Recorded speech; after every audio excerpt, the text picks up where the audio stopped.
Welcome to Lecture 42, whose subject is the formation of optical images. Now, if you're having a problem, you might want to turn your television set upside down. But actually, I don't think you need to, because what you're seeing here is an upside-down image of me, an image formed in a concave mirror, which is behind me. The image is clearly in front of the mirror, and I'm going to continue my journey toward that mirror, and we'll see how that image evolves. So here I go, approaching the mirror, closer and closer and closer. I'm getting bigger and bigger. I'm going to kind of scrunch down so my head stays more or less in the middle, bigger and bigger.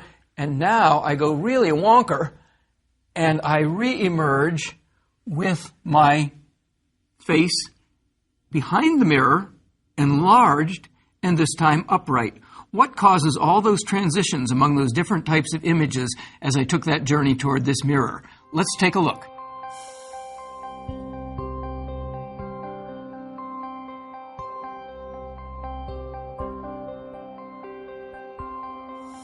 Well, that mirror is essentially what's called a parabolic mirror.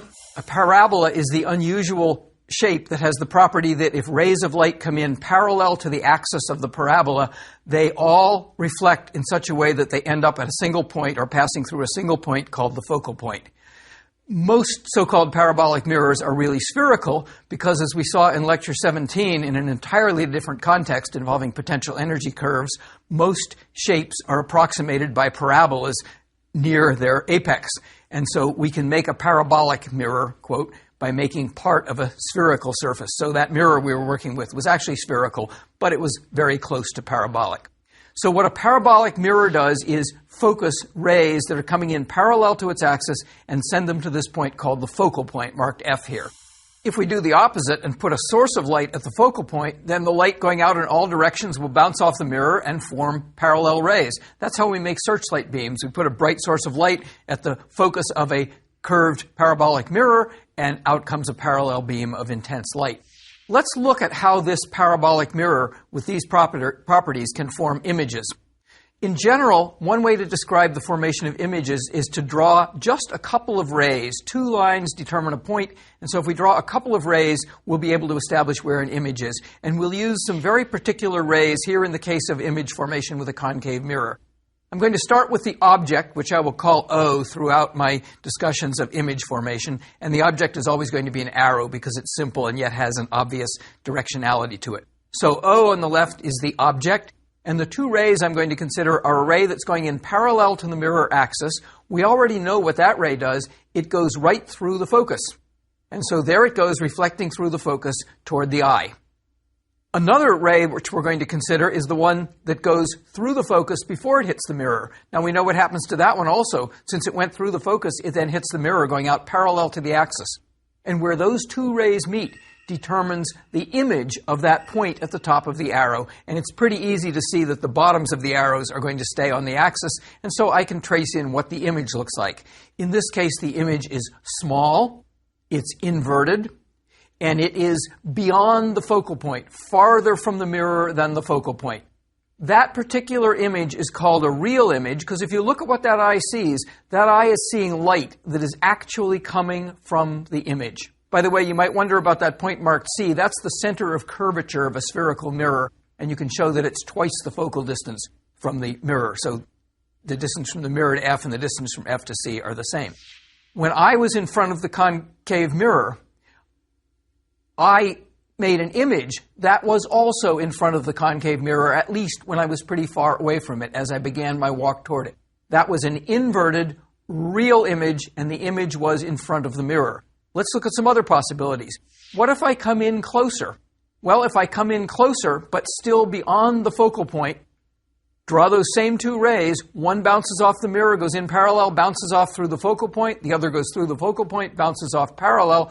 They now make an image which is actually beyond the object, further out than the object itself, and inverted and enlarged. So there's another real image. That's still a real image because someone looking in from the lower left would see light that was actually coming from the point where the image is. But what happens as I move closer? Well, if I move right to the focus, that's when the rays try to go out parallel. That's when my image went all wild and shimmery because there was no image because the rays were not converging. They have to converge to make an image. What happens if I move even closer? Here's the object now between the focal point and the mirror. And let's draw again, or try to draw the same two rays. We've got a ray that comes parallel. It reflects and goes through the focus. We've got another ray. Well, we can't really draw the ray through the focus because that's never going to make it to the eye, but there is another ray that goes away from the focal point, looking as if it were coming from the focus. That's what that dashed line indicates.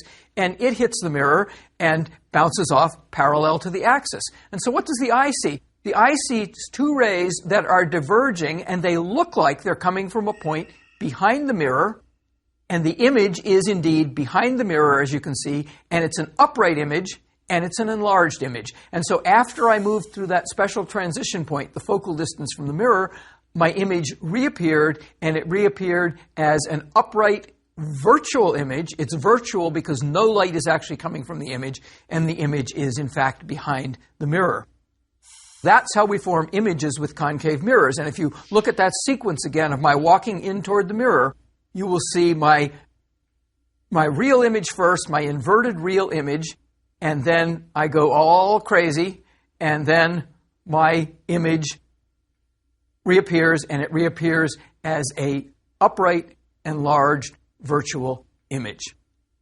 Well, that's one way of making images with devices that reflect light, curved mirrors. Let's now turn to what's probably the more familiar way of making images, and that is with lenses. These are transparent materials that have curved surfaces, so they control refraction in a way that brings light rays to a focus. So let's look at an example. Here's a convex lens, a lens that bends outward.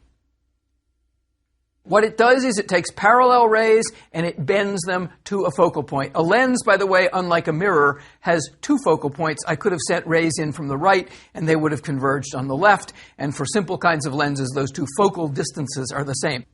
Notice that the focal point here I'm designating with a capital F. The lowercase f designates a length, the actual focal distance. And I should say when I talk about lenses, I'm going to consider that although refraction occurs at both edges of both surfaces of a lens, if the lens is thin enough, as we'll see soon, it's often a good approximation to just assume there's one bend somewhere in the lens. So that will just simplify some of our drawings. So there's a convex lens. Refraction at the curved surfaces sends parallel rays to a focus. And in contrast, if I put a light source at the focus, rays will go out diverging and the lens will make them parallel. So there's another way to make, for example, a searchlight. Let's go to our demonstration setup and look at what happens with a convex lens like this that focuses light to a focal point. So here we are. Again, we've got our setup with a whiteboard. I've got a laser on there now, and this is actually not one laser, but 5 lasers producing 5 parallel beams. You can see them going across the board. And here I have a sort of two-dimensional convex lens. It surfaces curving outward on either side, and I'm simply going to place it in that beam. And you can see the lens bringing the rays all to a common point. That's the focal point, and this distance is the focal length of that lens, the focal length. It's probably, about 20 or 25 centimeters in this case. So that is what a convex lens does. A convex lens does what a concave mirror does. It brings light rays, parallel light rays, and converges them to a focus. So let's look at how we might form images with the convex lens in the same way we looked at how we might form images with a mirror. So we're going to do the same kind of thing. We're going to do ray tracing. So I'm going to start with an object which is way far away from the lens, and I'm going to draw 2 significant rays. I'm going to draw a ray that's parallel to the axis. We already know what happens to that one. It's bent, so it goes through the focal point. And then I'm going to draw a ray through the center of the lens. Now it gets a little bit of refraction at each surface, but right near the center, the 2 surfaces are essentially parallel, so the only effect is to displace the ray slightly, but not change its direction. And in the limit or approximation of a very thin lens, thin compared to the curvature radii of its surfaces, we can ignore that effect. And so we can say that for a thin lens, a ray that's passing right through the center of the lens does so undeflected. And once again, all it takes is 2 rays to establish the position of the image.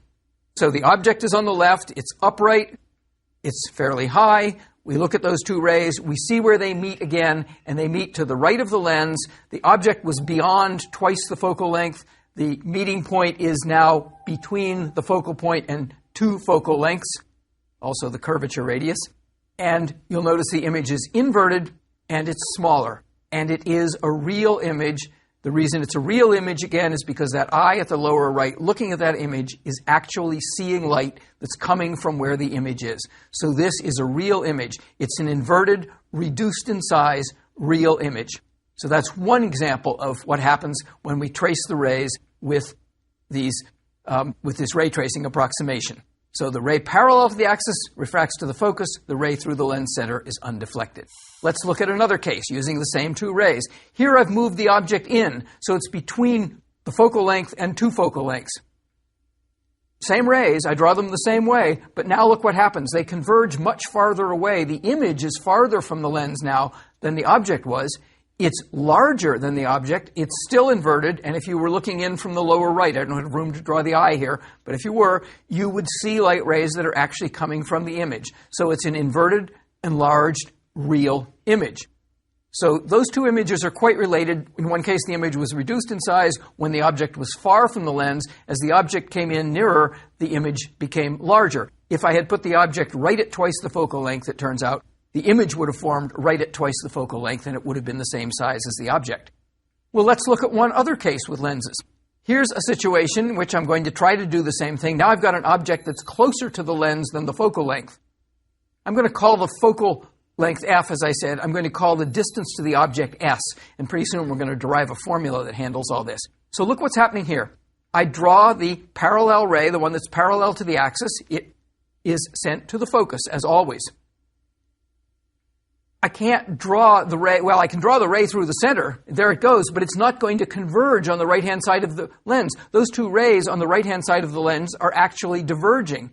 And what it looks like is that they are coming from a point way up at the left, and you would have to look through the lens to see that image. The light is not actually coming from where that image is, and so it's a virtual image. The image isn't in some sense really there. The image is never really there, but there isn't even any light coming from the image. So this is a virtual image, and in this case the image is enlarged, and not only is it enlarged, it's upright. This is the mode a lens is used at when it's used as a magnifying glass, for example. The lens on a movie projector, in contrast, is a lens that's putting out a real image which is landing on the screen of the movie projector, which, by the way, tells you that the film in an old-fashioned film projector is going through upside down, so what you'll see on the screen is right side up. So ray tracing with lenses gives us real images or virtual images depending on where the object is placed relative to the focal point, and the real images can be either reduced or enlarged depending on whether it's outside twice the focal length or inside twice the focal length. Well, before we go on and look at that a little more quantitatively, let's do a quick demonstration of image formation with a converging lens, a convex lens. So let's go over here to a demonstration I have set up. And what I have here is a source of light which is shining through a pattern. So it's making an arrow-like pattern. Here I have a lens. It's a convex lens, also called a converging lens because it converges light to a focus. And here I have a screen. And right now, this lens happens to have a focal length of 10 centimeters. Right now, the lens is 20 centimeters from the object, and the screen is 20 centimeters on the other side, where it has to be for us to get a good focus. And there is the focused image. And that image is, in fact, let me get a little better focused. That image is, in fact, upside down relative to the object and same size. Now let me move the lens closer to the object. So the object is now closer to the lens than twice the focal length. So now the image has gotten bigger, but it's gotten out of focus, so I have to move it until it gets nicely focused. That's too far, and probably pretty good there. And so now you can see that the lens and the object are much closer than the lens and the image is enlarged relative to the object. It's still upside down. Now I'm going to do the opposite. I'm going to put the lens further from the object than the screen and see if I can get a focus. Now the distance between the object and the lens is larger than the distance between the object and the image. The image is on the screen. The screen doesn't define the image. I have to move the screen until I get a focused image. The image is there whether the screen is there or not. In fact, if I were to take the screen away and look into the lens, I would see the image, and the image would be in front of the lens, not through the lens as it would be if I used the lens as a magnifying glass. So those are those two particular cases. It's a little harder for me to demonstrate with this the case of the enlarged virtual image. All I would have to do, though, to see that is pick up that lens and just look through it using it as a magnifying glass. So there are some examples of making real images with a convex lens, a converging lens. Let's look a little bit now at the mathematics of how we do that. Because we're quantitative in this course, we're going to handle that mathematically. Let's go over to our big screen. So we're going to look at what's called the lens equation, which does quantitatively, with numbers, what our geometrical process of ray tracing did with geometrical shapes like lines. So the lens equation works like this. Here I'm going to picture a convex lens, a converging lens.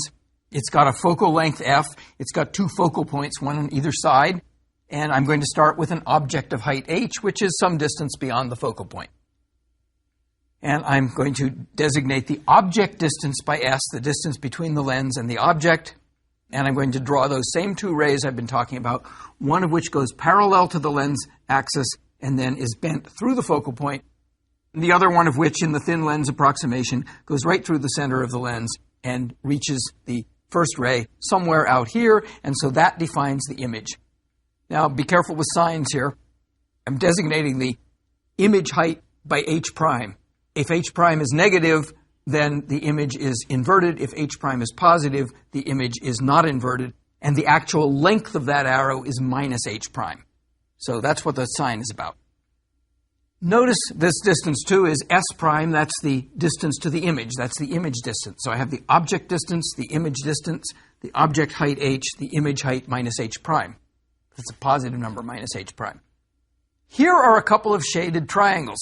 Triangle OAB and triangle IDB. And those triangles are similar. You can see that because they're both right triangles. There's a right angle here and a right angle there. They share a common angle because when you cross two lines like that, the angle on either side, as you learned in 10th grade geometry, is the same. So those are similar triangles. So because they're similar triangles, I can write the following ratio. I can write that h prime over h is minus s prime over s, and the minus sign is coming in because of the way I'm designating the height as negative if it, in fact, is an inverted image. So h prime over h is minus s prime over s. The ratio of that height to that one is the same as the ratio of that height, that length, to that length. That quantity is called the magnification, m, and that quantity is positive if the image is regular upright, or negative if the image is inverted, as it is in fact here. S and S prime are both distances. They're both positive. Their ratio here is, in fact, with a minus sign, so the magnification in this case is negative. Now, you'll notice that these lines are all parallel, so this height is also h, as I've indicated, and I've now designated that point E. And now let's look at a couple more triangles, which are also similar triangles. So triangles EBF and IDF are also similar. And so I can form another ratio, and in this case, it's the ratio of h, the height of the object, to f, the focal length. And that's the same as this height minus h prime to this distance, which is s prime minus the focal length, s prime minus f.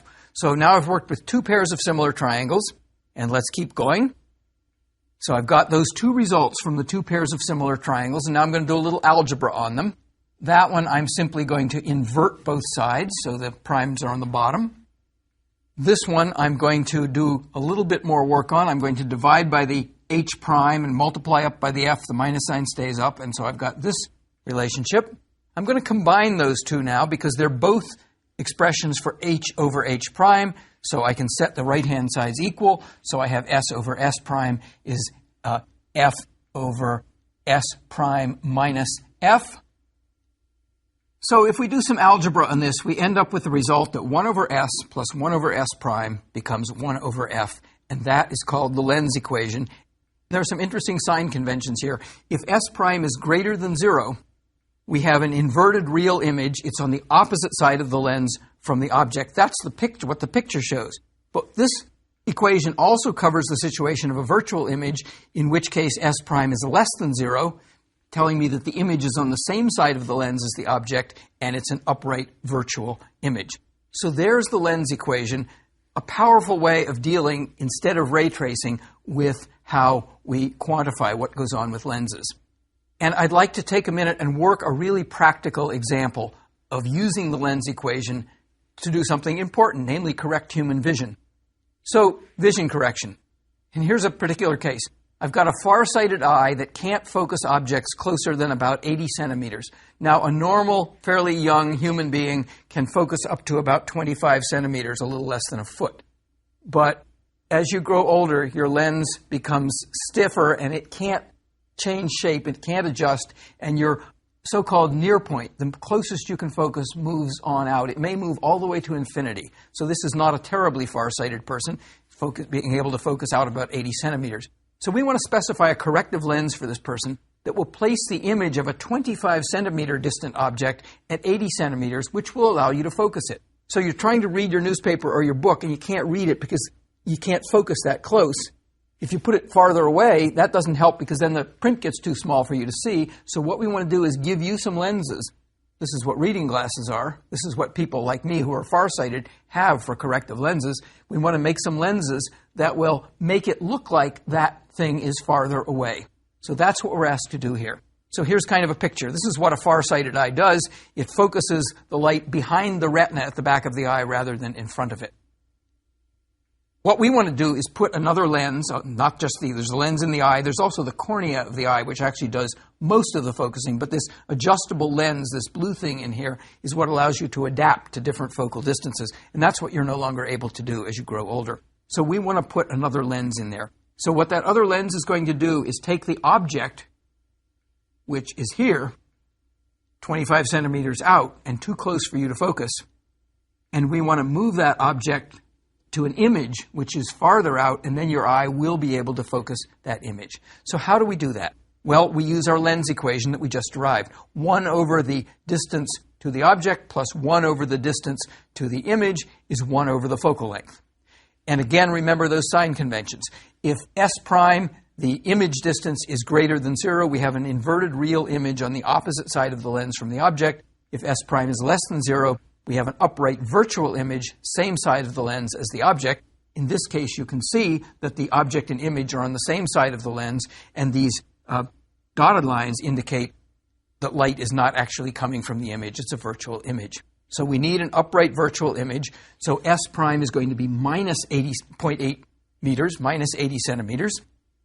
That's that convention. So yes, S prime is, we want it to be 80 centimeters away, 0.8 meters, but we want it to be on the same side of the lens as the object, and so that gives us a negative distance. And S, the object distance, we're told, is 25 centimeters. We want to be able to take something that's at 25 centimeters, make it look like it's 80 centimeters away. So let's do the numbers. So 1 over F equals 1 over S plus 1 over S prime. Now what are we after here? Well, we're supposed to specify a lens. Well, what does that mean? It means tell me the focal length that lens should have. So we're going to solve for the focal length. So 1 over F is 1 over the 0.25 meters plus 1 over the 0.8 meters. Work that out. You get 2.25 what? Meters to the minus 1, inverse meters. The units of all the terms in that equation are inverse meters, meters to the minus 1. So that's what we get, 2.25 meters to the minus 1. So if you had a lens the inverse of whose focal length was 2.25 meters to the minus 1, you'd have the right lens. If you want to solve for F, F is 0.36 meters in that case. Just take 1 over the 2.25. But that's not what an optometrist would do, because that number in meters to the minus 1 is called the diopter measure of that lens. If you have contact lenses or if you have a glasses prescription, look at your glasses prescription, look at the box your contact lens comes in. They might say, in fact, I have a pair that do, say 2.25 diopters, or just 2.25. That is a measure of the lens's focal length in diopters.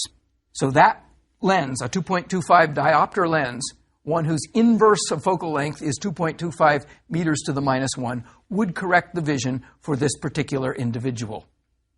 So vision correction is one nice application of our our lens formula, our formula for how you refract images through a lens. Let's look at some other possibilities for lenses. In addition to converging lenses, which send parallel rays to a focus, diverging lenses send parallel rays away from a focus. They can only form virtual images. Let me go over to my demonstration here and just quickly show you what that would do. I'll take off my converging lens, and I will put on a diverging lens, and you can see the rays are now spreading out. No way to form a real image with that, but you can still form virtual images. That's a diverging lens.